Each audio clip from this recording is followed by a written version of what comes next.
New year கிட்டத்தட்ட நெருங்கிருச்சு. நெறைய பேர் பார்த்தீங்க அப்படின்னா, நான் இன்னைக்கு இல்ல நாளைக்கு வந்து 100 டேஸ் சேலஞ்ச் ஸ்டார்ட் பண்ணுறேன் அப்படின்னு சொல்லி நினச்சிட்டு எனக்கு விஷ் பண்ணியிருந்தீங்க. கொஞ்சம் பிளானில் சேஞ்சு 26த்தும் 25ம் பார்த்தீங்க அப்படின்னா கொஞ்சம் பிஸியாக இருக்கேன்றதுனால 27 தான் வந்து என்னோடய ஃபஸ்ட்டு டேவை நான் ஸ்டார்ட் பண்ண போகிறேன். ஸோ இந்த வருஷம் என்னோட நியூ இயர் ரெசல்யூஷன் 100 டேஸை கம்ப்ளீட்டாக நல்லபடியாக முடிக்கணும் அப்படின்றது மட்டும்தான்.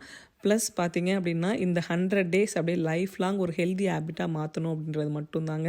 ஸோ எல்லா விஷயத்துலையும் பார்த்தீங்க அப்படின்னா பிளான் பண்ணால் பர்ஃபெக்டாக நடக்கும் அப்படின்னு சொல்லிட்டு கரெக்டாக பிளான் பண்ணி போயிட்டுருக்கேன். கோவிலில் ஐயர் வந்து என்ன 4 பேர் ஒன்றா வந்திருக்கீங்க, என்ன விசேஷம் அப்படின்னு சொல்லி கேட்டாங்க.